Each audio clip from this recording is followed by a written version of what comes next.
안녕하세요. 독일에 있는 박병호 선교사입니다. 오늘 본문은 사무엘하 14장 12절에서 24절 말씀입니다.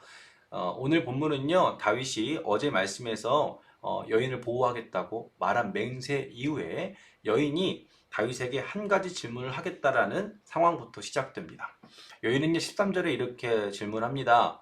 왕이시여, 왜 하나님 앞에서 맹세하며 나의 아들을 보호해 주겠다고 한 것과 다르게 당신의 아들에게는 다르게 대하십니까? 즉 여인은 이중적인 다윗의 모습을 물어보고 있는 겁니다. 그리고 이중적인 이 모습에 대해서 여인은 어떻게 느끼고 있냐면요. 13절에 왕께서 죄 있는 사람같이 되심은이라고 느끼고 있는 거죠. 다윗은 왕으로서 여인의 문제에 왕의 책무를 가지고 분명한 재판을 하고 있는데 압살롬에게는 그렇게 하고 있지 않은 것이죠. 여인은 다윗의 이중적인 모습을 지금 지적하면서 말하고 있는 것입니다. 여기는요, 다윗에게 더 나아가 말하기 위해서 먼저 14절에 하나님의 성품이 자비롭다라는 것을 말합니다. 그러나 이 모습은 다윗의 입장에서 드고와 여인이 자신을 하나님 말씀으로 가르치는 것처럼 보일 수 있습니다. 때문에 여인은 이렇게 말하는 것이 왕을 가르치는 것이 아니라고 표현합니다. 즉, 이 지혜로운 여인은 자신의 총명함과 요압의 대본을 따라 다윗을 가르치면서도 가르치지 않는 것 같이 동시에 가르치지 않으면서도 가르치는 듯이 말하고 있는 겁니다. 사실 이 여인의 말은요, 다윗 안에 아직 살아있는 하나님을 향한 믿음의 호소입니다. 여인은 계속적으로 다윗을 하나님의 사람으로 표현합니다. 처음에는 다윗의 이중적인 모습을 책망하는 듯이 보입니다. 그러나 여인은 14절에 하나님의 성품이 자비롭다라는 것을 말한 이후에 그것을 이어서 15, 16절에 왕이 하나님의 성품을 따라 다스리는 분이라는 것을 어필합니다. 즉 계속적으로 다윗이 어떻게 왕으로서 해야 되는지를 어필하고 있는 거죠. 그리고 17절에 다윗에게 강력한 한방이 되는 말을 합니다. 쉬운 성경에는 그것을 이렇게 표현하는데요. 이 여종은 높으신 왕께서 말씀으로 위로를 해주실 거라고 믿었습니다. 내 주 왕께서는 선악을 분별하는 데 있어서 하나님의 천사와 같으시기 때문입니다. 여호와 곧 왕의 하나님께서 왕과 함께 하시기를 바랍니다. 이렇게 여인은요, 하나님의 성품을 쫓는 다윗이 하나님의 성품에 맞는 판단을 할 것이라고 말하고 있는 거죠. 그리고 더 노골적으로 하나님의 사자와 같이 쉬운 성경에 하나님의 천사와 같이 할 것이라고 기대한다라고 말하는 거죠. 그리고 그 판단에 여호와께서 왕과 함께 있는 것처럼 하세요라고 압박을 주는 겁니다. 이제 다윗은요, 하나님을 의식하지 않을 수 없는 거죠. 하나님이 원하시는 방법에 따라 순종할 수밖에 없는 이야기를 여인으로부터 듣게 된 겁니다. 그는 여인의 말을 들으며 왕으로서 하나님의 뜻을 의식해야 하고 과거부터 현재까지 자신에게 베푸신 하나님의 은혜를 떠올리게 되었을 것입니다. 그리고 동시에 여인이 이 정도의 말을 홀로 계획하지는 않았을 거라고 생각했을 것입니다. 그리고 요압을 불렀죠. 그리고 다윗은 그 요압의 모습에 대해서 또 여인의 모습에 대해서 놀랍게도 분노하지 않습니다. 괘씸할 수 있는데도 불구하고 말이죠. 다윗이 하나님의 말씀을 들었다고 생각해서인지 아니면 하나님으로부터 세움받은 왕의 명분을 생각하며 정치적으로 요압에게 분노하지 않은 것인지는 확실하지 않지만 다윗은 요압에게 분노하지 않고 압살롬을 데려오라고 명령합니다. 그리고 요압은 압살롬을 데려오죠. 그런데 그 이후에 이상한 부분이 보이죠? 압살롬을 불렀으나 압살롬을 만나지 않습니다. 그를 집으로 보내고 다시는 부르지 않습니다. 오늘 본문에서는요, 우리는 두 가지 부분을 생각해 보아야 합니다. 첫째는 말씀으로 수단으로 삼는 사람들입니다. 둘째는 순종의 흉내입니다. 오늘 본문 어디에도 여인과 요압이 하나님을 향한 감동으로 다윗에 나아갔다는 구절이 보이지 않습니다. 오히려 분명한 것은 여인이 다윗에게 한 말은 본문을 볼 때 요압이 여인에게 알려준 말이었다라는 겁니다. 즉 하나님이 준 말씀이 아니었고요. 사람이 알려준 말, 사람이 지혜에서 시작된 말인 거죠. 그들은 나단 선지자와 같이 하나님께서 주신 감동으로 다윗에게 회개를 요구하고 있는 것이 아닙니다. 14장 전체를 살필 때 그들의 행동은 자신들의 행동을 위해 하나님의 말씀을 수단과 명분으로 삼은 것이죠. 이와 같이 우리도 때때로 어떤 사람의 이야기를 듣다 보면 이 사람이 하나님의 말씀을 근거로 말하는데도 꼭 자신의 유익을 위해 말하는 것처럼 들릴 때가 있습니다. 그러나 판단하기 어려워 내버려 둘 때가 있는데요.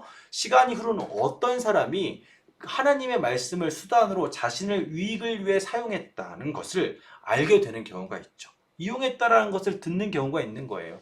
우리가 착각하는 것은요, 하나님의 이름을 언급하고 하나님의 말씀을 근거로 말한다고 해서 그게 꼭 하나님의 뜻이 될 수 없다라는 것이죠.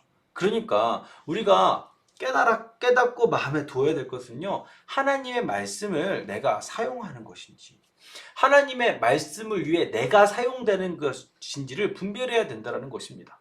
여러분, 말씀은 귀에 걸면 귀걸이, 코에 걸면 코걸이가 되라고 하나님이 주신 것이 아닙니다. 말씀은 하나님의 뜻이고 하나님이 우리에게 허락하신 하나님의 의지의 표현입니다. 때문에 말씀은 하나님의 의지에 따라 사용되어야 합니다.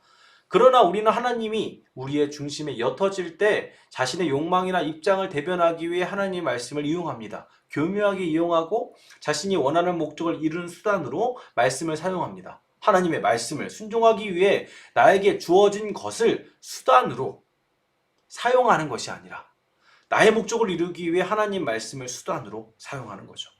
두 번째로는 순종의 흉내를 내는 다윗의 모습이죠. 오늘 다윗은 압살롬을 데려오라고 명령합니다. 그러나 다윗은 그를 만나지 않습니다. 다윗이 압살롬을 예루살렘으로 데려왔지만 그의 행동은 달라진 것이 없습니다. 다윗은 여전히 압살롬의 문제에 적극적이지 않습니다. 왕으로서도 아버지로서도 그는 적극적이지 않습니다. 사랑과 용서를 적극적으로 행했던 다윗의 모습이 아니라 매우 수동적인 사람이 되었습니다. 어떻게 순종하긴 했지만 끝까지 순종하지 못한 사람이 된 것이죠. 순종의 문제에서 우리가 놓치지 말아야 할 것이 하나 있는데요. 순종의 시작은 하나님과의 관계 회복에서 하나님과의 친밀함에서 시작된다는 겁니다. 우리가 아무리 의지로서 순종해야겠다라고 한다 해도 하나님과의 관계에서 주어지는 공급이 없다면, 그 친밀함에서 주어지고 부어지는 그 은혜가 없다면 우리의 순종은 시한부 순종이나 순종의 흉내로 끝나게 됩니다. 순종이란 순종하고자 하는 내용을 내가 사랑하고 그러니까 애정할 때 진정한 순종이 발휘됩니다. 사랑하고 소망할 때 우리는 끝까지 순종할 힘을 얻는 것이죠. 즉 하나님의 말씀을 순종한다는 것은 우리가 말씀의 근원이며 내용이신 성삼위일체 하나님을 애정하고 그 교제에서 일어나는 결과물이라는 것입니다. 과거 다윗의 모습은 하나님을 진실로 애정하는 사람의 모습을 보여줍니다. 다윗은 하나님의 말씀을 넘어선 하나님의 의도를 아는 듯이 행동했습니다. 그는 문자적인 순종에 멈추지 않았고 하나님이 기뻐하실 만한 일을 스스로 찾아서 하는 하나님을 사랑하는 사람이었습니다. 그는 적극적이었습니다. 사랑에 빠진 사람의 전형적인 모습을 보여주었죠. 아마 다윗의 모습은 하나님께 로맨틱하게 느껴졌을 것입니다. 그래서 하나님은 다윗에게 하나님의 사람이라는 칭호를 주었습니다. 그러나 오늘 다윗의 모습은 다릅니다. 어디서부터 달라지게 되었을까요? 분명한 것은요, 다윗에게 지금 필요한 것은 무엇입니까? 바로 하나님과의 관계 회복일 것입니다. 그 친밀함을 회복하는 것.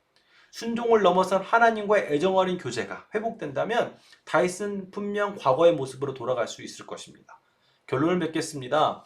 말씀으로 수단을 삼는 사람, 순종의 흉내를 내는 사람은 공통점이 있습니다. 두 모습 다 어느샌가 하나님과의 친밀함이 사라진 신앙인의 삶에서 나타나는 모습이라는 거죠. 하나님과의 친밀함이 사라졌지만 여전히 과거의 신앙의 기억과 신앙인의 습관이 있는 사람들은요, 메마르지만 신앙생활을 이어갈 수는 있습니다. 그러나 어느샌가 생각의 중심, 마음의 중심에 자신이 자리 잡게 된 그들은요, 모든 것이 사무적이고 습관적이게 되어버립니다. 그러면서 하나님과의 교제가 아닌 말씀을 자신의 욕구를 이용할 수단으로 사용하려고 합니다. 친밀한 교제가 부족해지면서 적극적이고 자발적인 순종이 아니라 하나님께로 나아가는 것이 아니라 나의 욕망을 위해 나아갑니다. 그러니요, 우리는 오늘 말씀을 통해 돌아봐야 됩니다.